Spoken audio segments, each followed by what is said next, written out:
Makanya orang Israel sampai sekarang begitu itu ya memang ada sanatnya, nggak mau kalah. Karena usulnya Nabi Musa memang nggak boleh kalah. Ketika Rasulullah melangkai makamnya Nabi Musa, makam itu status ranking lah kalau dalam bahasa Indonesia itu. Kalau bahasa Indonesia itu ribet, makam itu kuburan. Makanya orang Indonesia sering tanya saya, Gus, makamnya Nabi Ibrahim kok batu? Makam yang dekat Ka'bah itu bukan makam dengan makna kuburan, itu tempat yang dipakai Nabi Ibrahim membangun apa? Ka'bah. Cara Jawa pancatan itu. Nabi Musa itu gak terima, komplain sama Allah. Ya Allah, ini lebih junior ketimbang saya. Kenapa makamnya melangkai saya? Ini tidak fair. Jadi di mana-mana manusia itu kalau disalib junior itu ya tidak terima. Ya ada manusianya. Terus ditanya sama malaikat Jibril, kenapa kamu gak terima? Ini orang Israel, kadang ngira saya ini Nabi paling top. Ini kalau sampai konangan saya kalah sama Muhammad tuh malu saya kata. Jadi artinya ya ada sisi manusia. Itu ada kitabnya. Terus ya tapi memang Nabi Muhammad lebih top ketimbang kamu. Memang dia Nabi pilihan, Sayyidul Awalin wal Akhirin. Oke, kalau saya kalah dengan dia gak apa-apa. Tapi umatnya jangan ya. Maksudnya umatnya bangsa Israel harus lebih top ketimbang kita. Makanya orang Israel sampai sekarang begitu itu ya memang ada sanatnya, nggak mau kalah. Karena usulnya Nabi Musa memang nggak boleh kalah. Terus kata Allah, ya tidak bisa. Memang yang paling top tetap umatnya Muhammad, bukan umat kamu. Tetap kamu kalah. Sehingga setelah kalah dan menang itu kita terus tidak tahu. Misalnya begini ya, penemu komputer atau penemu mobil sama yang beli mobil itu hebat mana? Kalau bicara keilmuan ya hebat penemunya. Tapi kalau bicara kapitalistik, udah bikinkan mobil yang mewah gini-gini, nanti tanggal ini jadi ya. Hebat mana yang nyuruh sama yang disuruh? Kalau logikanya pakai gitu. Hebat mana yang nyuruh sama yang disuruh? Artinya kamu milih jadi mana? Penemu mobil, hebat kan? Tapi terus sama orang kaya diminta, bikinkan ini, speknya seperti ini, selesai di sini. Hebat mana? Nyuruh sama disuruh? Menyuruh. Tapi yang nyuruh tidak bisa bikin mobil, yang disuruh bisa. Pinter mana? Pinter yang disuruh. Tapi pertanyaannya, wong bisa nyuruh ngapain bikin sendiri? Pinter mana? Ini mohon maaf karena di sini banyak orang nggak jelas-jelas juga. Artinya terus subjektivitas manusia ini tetap ada gitu. Kalau bisa beli ngapain bikin gitu. Tapi kalau bisa bikin ngapain beli. Nah mungkin perdebatan di kementerian atau di yayasan atau di kampung-kampung atau di apa mesti begitu. Dan itu di Mi'raj juga digambarkan bahwa antar nabi ini ya ada kompetisi. Wa fi dzalika falyatanafasil mutanafisun. Tapi bedanya nabi dengan kita itu satu. Nabi itu kalau keliru dengan tanda petik, nabi itu kalau keliru itu jadi berkah. Itu bedanya kita. Kalau kita keliru kan keliru betul. Kalau nabi itu tidak, kelirunya itu jadi berkah. Ini saya punya dua contoh kalau boleh dibahasakan ya, kekeliruan nabi atau dengan tanda kutip kekeliruan nabi. Tapi saya ulang lagi dengan tanda kutip. Nabi Musa itu ketika Nabi Muhammad ditanya, kenapa kamu dipanggil jauh-jauh? Disuruh sholat 50 rakaat. Nabi Ibrahim nggak komplain karena beliau nabi yang baik. Semua nabi nggak komplain kecuali Nabi Musa. Kata Nabi Musa, jangan Muhammad, kebanyakan itu. Bilang ke Allah supaya didiskon. Ya. Nabi kembali sama Allah, ya sudah tak kurangi 5. Turun lagi masih berapa? 45. Masih kurang. Itu sampai 9 kali. Akhirnya terkurangi berapa? 45 rakaat. Itu Nabi Musa masih bilang, udah minta lagi keringanan. Itu kalau diruti nggak jadi sholat kan? Kalau satu lagi kan masih terus hilang itu kewajiban sholat. Nah, Nabi Musa sebetulnya itu bukan karena kasihan kita, bukan dia nggak empati dengan kita, beliau nggak empati sama kita, tapi gara-gara Muhammad, umatku yang lebih kuat, lebih ganteng aja nggak mampu melakukan sholat 50 rakaat, apalagi umatmu. Dia memang orang Israel kan ganteng-ganteng, kuat-kuat, jadi dia pede.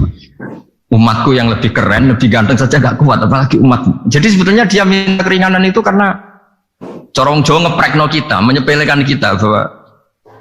Makanya saya ingin memberitahu Nabi Musa kalau ada umatnya Rasulullah yang namanya Sayyid Ali Zainal Abidin yang satu hari sholat 1000 rakaat. Jadi nanti kalau ketemu Nabi Musa, ini 50 aja, ini kuatnya malah 1000. Nah akhirnya, tapi barokahnya Nabi Musa yang sentimen ini, sholat gak jadi 50 tapi 5. Itu bedanya Nabi sama kita. Ada contoh yang lebih ekstrim, kelirunya Nabi itu Nabi Yunus. Nabi Yunus, tapi keliru yang barokah, saya ulang lagi. Nabi Yunus itu memaklumatkan ke masyarakatnya, nanti itu kalau kamu tidak nurut sama saya ada azab. Anggap saja azab itu hari Kamis. Besok hari apa ya? Besok hari Kamis ya? Besok hari apa? Lupa hari ya.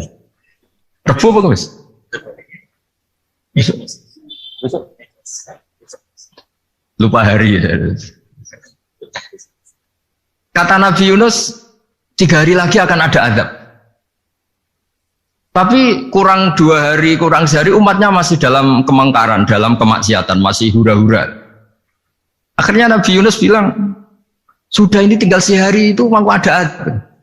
Tapi mereka tetap hura-hura. Akhirnya Nabi Yunus itu, coro Jawa itu minggat. Memang bahasa Arabnya abako. Abako itu pergi yang tidak pamit. Itu kalau kamu cari di kamus, abako itu maknanya itu minggat, pergi yang tidak pamit. Sama Allah dibahasakan abako. So, wong ra bener kabeh, udahlah tak tinggalkan. Setelah ditinggalkan, Nabi Musa disalahkan sama Allah. Kamu itu Nabi tidak diperintah hijrah kok. Hijrah, syaratnya Nabi kan mengambil keputusan apa saja berdasar wahyu. Tapi tanpa ada perintah wahyu, dia tetap keluar dari kampungnya itu. Keluar sama Allah disalahkan, wong Nabi kok minggat. Akhirnya ketika dia di kapal, di perahu itu, dulu itu ada mitos, kalau ada perahu mau tenggelam pasti ada yang minggat, diundi. Sampai 3 kali yang keluar dia, akhirnya tahu diri nyemplung. Nyemplung terus ditelan ikan nun. Pokoknya ikan besar lah. Diberi sanksi sama Allah, karena dia Nabi kok melanggar, diberi sanksi ditelan ikan nun. Telan ikan nun karena beliau seorang Nabi, perutnya ikan itu jadi masjid, dia baca tasbih terus. Tapi barokahnya dia minggat tadi asbako. Akhirnya 1 hari itu mau ada azab besar itu orang-orang nginceng rumahnya dia. Diinceng. Kalau betul ada azab, pasti orang ini lari. Masa ada azab dia di sini? Diinceng ternyata gak ada. Wah berarti bener ini ada azab. Buktinya dia gak ada. Jadi unik. Akhirnya dicinceng gak ada terus dia, wah berarti ada azab betul. Hari itu masyarakatnya tobat semua karena, oh ini ada azab betul. Buktinya Nabi Yunus sudah lari, berarti dia ada ingin kena. Padahal dia lari itu karena mangkel punya umat yang gak nurut tadi. Wah sudah. Setelah sekian hari dia cari-cari kabar. Umatku itu kena azab gak? Ternyata berita yang masuk dulu udah ada medsos, udah ada WA. Dulu itu gak ada itu. Dengar kabar kalau umatnya tuh gak kena azab karena 1 hari sebelum ada azab tobat semua. Terus dia gak berani pulang. Karena ada hukum sosial di sana, kalau ada orang bohong hukumnya dibunuh. Berarti terus beliau berpikir, saya tidak bohong, katanya ada azab kok. Masyarakat saya baik-baik saja. Waktunya setiap ketemu kaumnya dia lari karena takut dibunuh. Ternyata kaumnya sudah iman semua, mau ngejar dia dijadikan imam.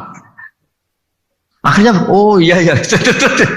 Jadi itu bedanya Nabi sama ndak. Jadi Nabi itu kalau kelirunya itu barokah.